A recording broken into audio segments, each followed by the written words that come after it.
लड़ाई है। राजस्थान की जेलें सुरक्षित नहीं, राजस्थान के आईसीयू के अंदर बच्चों के साथ बलात्कार हो रहे हैं, एम्बुलेंस में बलात्कार हो रहे हैं, हार्डकोर अपराधी पुलिस पे गोलियां चला के भाग जाते हैं, पुलिस के जवानों को वो शहीद कर देते हैं। भाइयों, प्रदेश के मुख्यमंत्री को आधी दर्जनवार जेल से धमकियां मिलती है और भजन लाल जी उन धमकियों को नहीं रोक पा रहे हैं। यहाँ न कोई नेता सुरक्षित है, न कोई जनता, न हमारी बेटियां सुरक्षित है, न हमारी बहनें सुरक्षित है। इस देश के अंदर राजस्थान 1 नंबर पे चला गया महिला अपराध, महिला उत्पीड़न के अंदर। इसके लिए कौन जिम्मेदार है? वसुंधरा और गहलोत। किसकी सरकार थी? गहलोत वसुंधरा की। पहले जातिवाद के नाम से वोट नहीं मांगे जाते थे। जब वसुंधरा आई, गहलोत आए, फिर वसुंधरा आई, फिर गहलोत आए, तो अलग अलग जातियों के नाम से वोट मांगे गए। कभी वसुंधरा ने कहा मैं जाट की बहू हूं, कभी कहा राजपूत की बेटी हूं, कभी कहा मैं मीणाओं की भांजी हूं, शेड्यूल कास्ट की भांजी हूं, मीणा की बुआ हूं, कहीं बावरी समाज की बहन बन गई, तो कहीं रेवारण बन गई, कहीं बंजारण, कहीं गुजर समाज। एक व्यक्ति इतने समाजों से कैसे संबंध रख सकता है? आप बताओ मुझे। नहीं है ना? फिर भी राजस्थान की जनता को ठगा, वोट लिए, और हमारे जैसे अगर नौजवान लड़ते नहीं तो वसुंधरा फिर सीएम हो जाती राजस्थान की। पता है आपको? लेकिन वसुंधरा को तो नहीं बनने दिया, लेकिन भजन लाल का अवतार हो गया।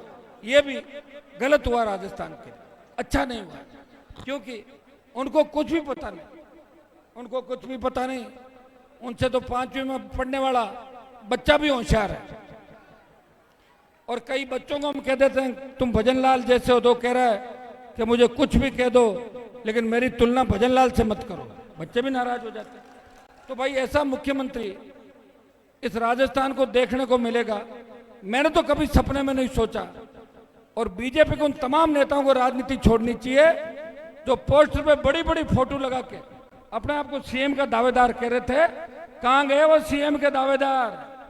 वो तो भजन लाल के घर पे बाहर खड़े रहते हैं टाइम मांगते हुए और ट्रांसफर पोस्टिंग के लिए। कितने बड़े अपमानित हो रहे हैं। कम से कम मैं अपमानित तो नहीं हो रहा हूं, मेरी बात तो खुले में कह रहा हूं। और भाइयों, मैं जब लड़ा सबसे, तो जब लड़ेगा तो तकलीफ तो पड़ेगी, सरकार से लड़ेंगे। तो मेरे पास कोई ईडी सीबीआई आने की जगह नहीं थी। सरकार के लोग पलाश लेके आए और खंबे से मेरा तार काट के चले गए। ये जरूर किया था, ये देखा होगा आप लोगों ने। पैसा भी ले लिया, बाहर से चोरी छुपे कनेक्शन काट दिया। लेकिन मैंने भी सब मंत्री विधायकों के कनेक्शन वापस सही कराए, सारा पैसा जमा कराया, और मेरा कनेक्शन भजन लाल ने काटा है, मैं भजन लाल का कनेक्शन काट दूंगा, इतना विश्वास मैं आपको दिलाता हूं। आज तक तो समय जरूर लगा है, समय जरूर लगा है, लेकिन जीत हमारी हुई, क्योंकि हम एक से चले थे और लोग लाखों के साथ आए थे। हमारा सिंबल तो आपने तैयार किया, बोतल का चुनाव चिन्ह। उस बोतल को नौजवान लेके चल रहा था राजस्थान में। मैं देख रहा था कि बाड़मेर के रेतीले धोरों में किस तरह छोटे बच्चे बोतल की झंडी लेके घूम रहे थे, आरएलपी जिंदाबाद, आरएलपी जिंदाबाद। वो वीडियो वायरल होते। तो बाड़मेर से धौलपुर और गंगानगर से डूंगरपुर एक व्यक्ति जो ने पैसा इकट्ठा कर रहा है, ने वो चंदा चपटा कर रहा है, ने किसी तरह का काम कर रहा है इलीगल, और वो पार्टी बन के लड़ाई लड़ रहा है राजस्थान में उन माफियाओं के खिलाफ, उन बड़े मगरमच्छों के खिलाफ जिन्होंने 70 साल इस राजस्थान को लूटा। जो आपके सम्मान की लड़ाई लड़ रहा है। जब देश में बात चली, जब तीनों कृषि बिल आए, तब देश के अंदर बात चली थी कि इन कृषि बिलों के लिए पहला सांसद कौन शहादत देगा, मोदी की सत्ता को ठोकर कौन मारेगा। तब हरियाणा, यूपी और दिल्ली के किसान के बेटों ने शहादत नहीं दी। नागौर के सांसद ने किसान कौम के लिए मोदी की सत्ता को ठोकर मारी और आपके लिए सड़क पे बैठ गया। भाइयों, दुर्भाग्य से आप उस बात को समझ नहीं पाए। 23 में जो रिजल्ट आने चाहिए वो नहीं आए। जब सेना को ठेके पे दे दिया, एक व्यक्ति आपके लिए बोल रहा था अग्निवीर को समाप्त करो, और उसकी आवाज के अंदर इतना दम है कि 25% की जगह 50 और कुछ दिन में 75 और अग्निवीर को समाप्त करा दूंगा। यह मैं विश्वास आपको दिलाता हूं। कपूर की भांति सेनापति रैलियां, हमारी पहलवान बेटियों के साथ जो घटना हुई उसमें भी देश में अगर पहला सांसद कोई जाके बात करता है नागौर का सांसद, इस राजस्थान के सम्मान की लड़ाई, राजस्थान की जितनी भी परियोजनाएं दिल्ली में जो अटकी हुई है अगर उनकी कोई बात करता है, वीर तेजाजी महाराज राम साहब पीर के जयकारे के साथ तमाम वर्ग समाज का, चाहे मनोहर राजपुरोहित का मामला हो, कमलेश प्रजापति का मामला हो, चाहे लवली कंडारा का हो, चाहे दूसरे मामले हो, मैंने कभी जाति देख कर लड़ाई नहीं लड़ी। प्रत्येक व्यक्ति को, प्रत्येक समाज को न्याय दिलाने की बात करी। विश्नोई समाज, सिद्ध समाज, कायमखानी समाज को भी दिल्ली में आरक्षण की पैरवी किसी सांसद ने की तो नागौर के सांसद ने इन तमाम भाइयों को दिल्ली की सरकार के अंदर आरक्षण की बात करी। भाइयों, दलितों पे बढ़ते अत्याचार के खिलाफ अगर मोर्चा खोला, किसी दलित को अगर घोड़ी से उतार दिया, उसे वापस बिठा के उसकी बारात अगर धूमधाम से निकलवाई तो नागौर के सांसद ने बहुत से दलित भाइयों के लिए काम किए।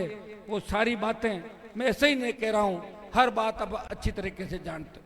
आज जो मुद्दा है वो हमारी आजादी, अभी भी हमें आजादी नहीं मिली कि थोड़ी दूर बैठे इस तरह के खेत खलियान और घरों के अंदर आता गंदा पानी, हमारे होद में रिश्ता हुआ गंदा पानी, ये शोर इंगित करता है कि अब हमारा लहू के अंदर उबाल आना चाहिए। तो लहू में उबाल आ गया आप लोगों के? तैयार हो? ऐसा नहीं हो मेरा भाषण खत्म और आप सरक जाओ, सरकना मत। आज लड़ाई आर पार की है। आज बिना कोई परमानेंट बात के, सरकार के बिना कोई आश्वासन या लिखित घोषणा के हम यहां से उठने वाले नहीं है। ये समय लग सकता है, ऐसा नहीं हो, तुम्हारी आदत है कि जैसे मैं भाषण देता हूं और बैठते आधे सरक जाते हो। अगर सरक गए तो बार बार दोबारा मैं यहाँ नहीं आऊंगा, मैं पहले बता दूं आपको। और दूसरे विषय नहीं आएंगे कि मैं आ गया अब दूसरे नहीं आएंगे, भाग जाएंगे सारे। इसलिए भाइयों, पूरी ताकत के साथ बैठना है। सरकार से बात चल रही है हमारी, सरकार क्या करेगी क्या नहीं कर रही, स्थायी क्या करेगी, स्थायी समाधान क्या करेगी, कितनी एसटीपी बनानी है, कितनी सीटीपी बनानी है, कितने दिन में बनाएगी, स्थायी नाला कैसे निकालेगी, ये सारी बात सरकार को आज हमारे को बतानी पड़ेगी। अगर नहीं बताई तो भजनलाल सरकार की ईंट से ईंट बजा देंगे और फिर जोधपुर कमिश्नरेट के बाहर ही रात्रि जागरण करेंगे यहाँ से चल के। यहाँ बैठे बैठे खेत के अंदर हम नहीं देखते हैं। मुझे याद है जब 14 तारीख को आप आंदोलन कर रहे थे, आप बहुत से लोग नागौर में समय मांगने आए मेरे से। मैंने कहा आपका मन हो गया तो जाओ, मैं आऊंगा। लेकिन 14 तारीख को सुबह 5 बजे पुलिस ने जो अच्छी हरकत की, थान सिंह और इसके साथियों को गिरफ्तार कर लिया। लेकिन भाइयों, मैंने डीजीपी को कहा कि बच्चों को छोड़ दो, मैं तो आऊंगा ही 14 को, आप रोक नहीं पाओगे। उन्होंने कहा कोई बीच का रास्ता निकालो। रिहाई हुई, आपको सेठ सम्मान लेके आए और आप सबकी इच्छा थी कि इस कार्यक्रम की तारीख बदल के 17 रखी जाए। 17 तारीख को हम आए, 14 को मैं सालवा के अंदर था। 2 कार्यक्रम थे, वहां गया। मैंने कहा कि सरकार का दिमाग खराब नहीं हो, ये नहीं सोच लेगा हनुमान जी डर गए, एक तो करूं मैं प्रोग्राम। और आपके चूंकि गिरफ्तारियां होके मामला बढ़ गया था और आप सबकी इच्छा थी कि एक बार सेठ सम्मान आपको यहाँ लाए।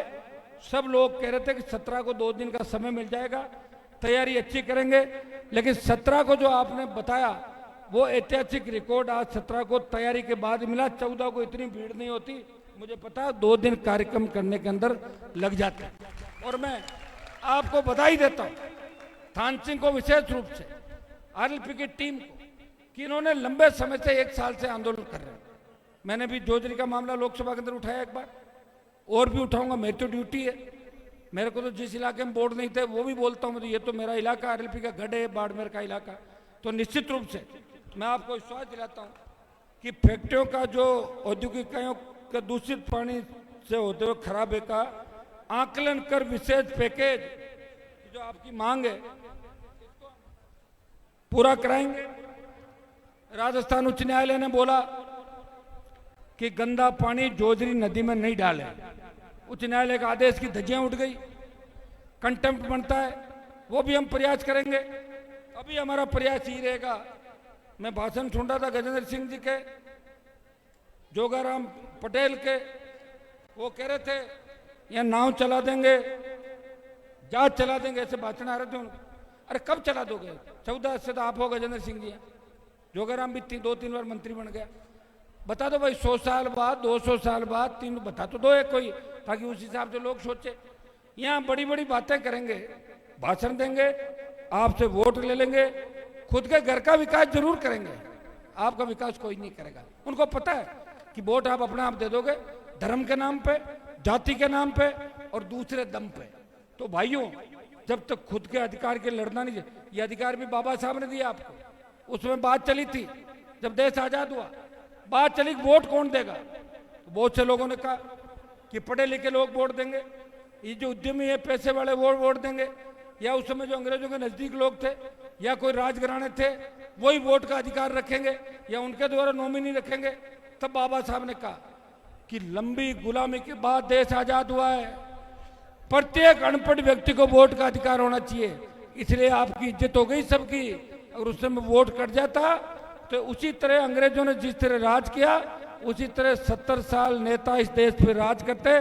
तो भाइयों, जो संविधान ने हमें अधिकार दिया है, उस अधिकारों का हमें मजबूती से उस अधिकार के लिए लड़ना है।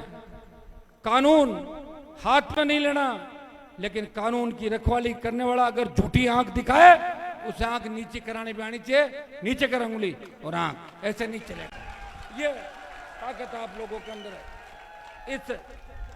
इस ऐतिहासिक कार्यक्रम के लिए मैं आप सबको बधाई दूंगा और मैं आपको विश्वास दिलाता हूं कि राष्ट्रीय लोकतांत्रिक पार्टी के वो मुद्दे, इस जोजरी की समस्या और इस इलाके का समाधान पानी का, ये तो हमारा प्रमुख मुद्दा हो गया, इसको लेके आंदोलन कर रहे हैं।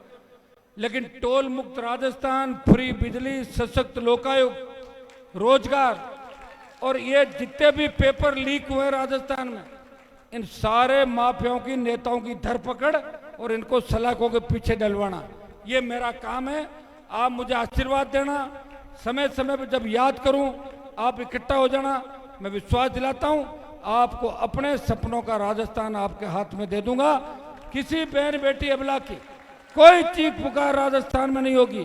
कोई हमारा बच्चा बेरोजगार से तंग आकर आत्महत्या नहीं करेगा।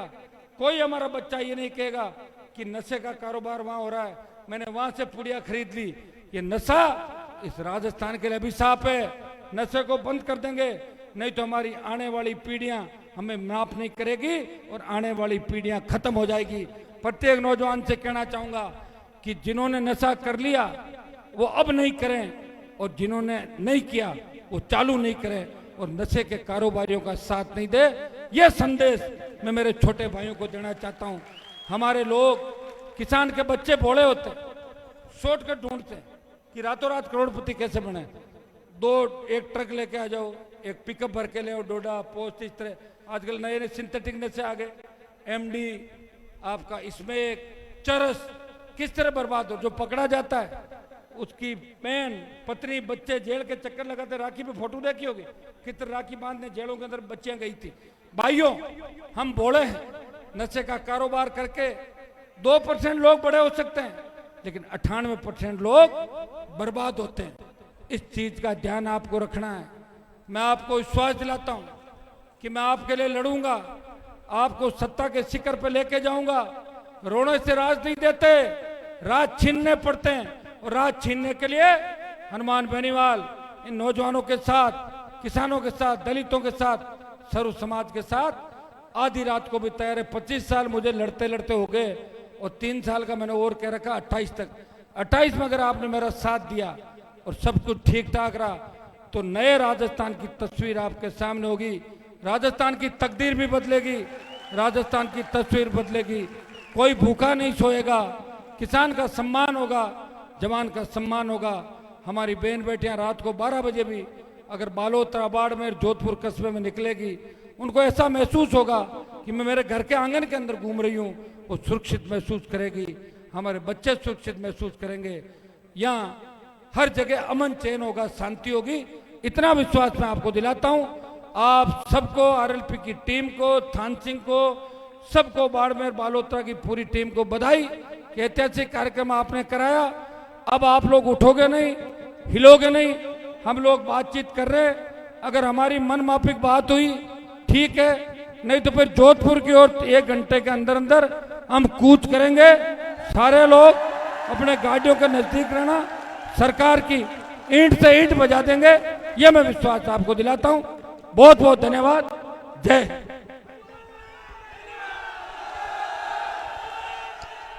हनुमान जी आप संघर्ष करो, बेनीवाल जी आप न्याय दिलाओ, बेनीवाल जी आप न्याय दिलाओ। सभी उठना मत भाई, अपनी जगह से कोई नहीं उठेगा। इस मामा जी के पवित्र प्रांगण में हम न्याय लेने के लिए आए हैं, तो हमारा नैतिक दायित्व बनता है इधर उधर नहीं जाए। जोधपुर की ओर चलना पड़ सकता है, नेताजी का आदेश होगा तो और भी कोई नया रास्ता देखना पड़ सकता है, लेकिन न्याय न्याय न्याय न्याय इंकलाब इंकलाब। हनुमान बेनीवाल, हनुमान बेनीवाल, राष्ट्रीय लोकतांत्रिक पार्टी, किसान एकता, किसान एकता, जोधरी बचाओ। जाओ बैठ जाओ, 2 मिनट बात करते हैं। अभी हमारे बीच में कल्याणपुर के राव साहब नटवर सिंह जी हमारे बीच में पधारे हैं, तो आप सभी विराजे। हम सबको राव साहब 2 शब्द कहेंगे।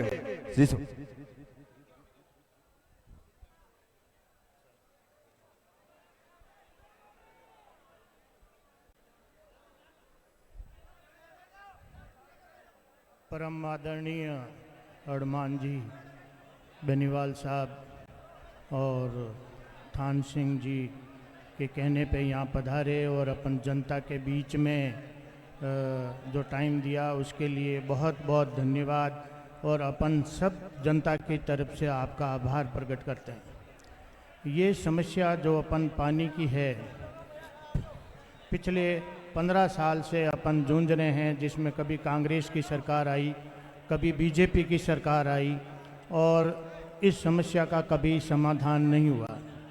और इसके पीछे कोई प्राकृतिक कारण नहीं, कुछ जो बड़े उद्योगपति हैं वो जो पानी छोड़ रहे हैं, और उस पानी को समाधान सरकार जानबूझ के नहीं कर रही है, उसकी वजह से ये समस्याएं जो है अपने एरिया में उत्पन्न हुई है। दोनों ही पार्टियों के सारे बड़े जो नेता थे, जल शक्ति मंत्री भी संयोग से जोधपुर के ही थे, और जोधपुर से ये पानी का जो गंदा पानी चालू होता है वो जोधपुर से ही होता है, लेकिन वो अपने 5 साल के कार्यक्रम में इस गंदे पानी का समाधान नहीं कर पाए। अभी जब से ये थान सिंह जी साहब ने ये आंदोलन चालू किया है, जनता को एक थोड़ी उम्मीद बंधी है कि हो सकता है कि कोई न कोई इसका समाधान निकले। अभी जो जैसा कि एमपी साहब ने फरमाया, हनुमान जी ने, कि अपन आंदोलन ही कर सकते हैं, और आंदोलन के साथ में जो भी जनता का सहयोग रहेगा तो सरकार को आखिर में झुक कर इन गंदे पानी की समस्या से अपन को निजात दिलानी पड़ेगी। विधानसभा में अभी जो सवाल पूछा गया तो वहाँ पर्यावरण मंत्रालय की तरफ से ये कहा गया कि ऐसा कोई गंदा पानी डोली में आ रहा है, हमको ज्ञान नहीं है। और इस पानी की जो दूषिता का मैं आपको बता दूं कि अभी जो जांच करवाई उसमें कोडियम और लेड जैसे खतरनाक पानी के अवयव इसमें मिले हुए हैं, और गवर्नमेंट इस रिपोर्ट्स में बता भी नहीं रही है, जो पूरा कैंसर कारक है। अभी ये सारी चीज़ें तब हो रही है। अब मेन चीज़ यही है कि किस तरह से इस समस्या का समाधान निकले। जैसे कि साहब ने फरमाया, एमपी साहब ने, कि एसटीपीटी, सीपीटी ये बालोतरा में भी लगे हुए हैं और पाली में भी लगे हुए हैं, लेकिन उन पे जो खर्चा आता है वो खर्चा साहब सरकार वहन नहीं करती, और वो वैसे ही बिना ट्रीट किए पानी छोड़ रहे हैं। इसीलिए बालोतरा में एसटीपीटी का प्लांट होते हुए भी आगे 100 किलोमीटर तक सारी ज़मीनें बंजर हो गई और पानी खारे हो गए। पाली की भी यही समस्या है। पाली में 200 करोड़ का एसटीपीटी प्लांट लगा हुआ है, लेकिन बिना उसको ट्रीट किए छोड़ते हैं, इसलिए वो सारे किसानों की ज़मीनें बंजर हो गई है। इसलिए एसटीपीटी कोई समस्या का समाधान नहीं है। मैं आपको बताऊं कि मैं पिछले 15 साल से सरकार के खिलाफ लड़ रहा हूं, जिसमें एनजीटी, लोकायुक्त, सब जगह मैंने सरकार के खिलाफ, कलेक्टर साहब के खिलाफ, जो भी मतलब सिस्टम है उसके खिलाफ मैं गया हूँ। और मुझे लोकायुक्त महोदय ने मतलब इतना आश्वस्त किया था कि बिल्कुल ये सारी चीज़ें सही है, उसके बावजूद उन्होंने जो फैसले करते टाइम में किसानों को ध्यान नहीं रखा। उन्होंने वही जो इंडस्ट्रियलिस्ट हैं उन्हीं का ध्यान रखा। एनजीटी ने एक ऐसा फैसला दिया था जो शायद भारत में पहला उदाहरण था कि अपना एक विटुजा में जो सबसे मीठा पानी पोर्टेबल वाटर है, तो उनके लिए उन्होंने कहा कि ये नदी के अंदर जो है आप गंदा पानी मत छोड़ो और उसमें पॉलीथीन लगा के उस पानी का प्रयोग करो। लेकिन एग्जीक्यूटिव ऑफिसर्स खुद इतने मतलब आज की तारीख में अपन कुछ भी कह सकते हैं कमज़ोर हो गए हैं नेताओं के आगे, कि वो नहीं तो न्यायपालिका की बात सुन सकते हैं, नहीं न्यायपालिका की बात रख सकते हैं। वो वही करते हैं जो किसी भी अपने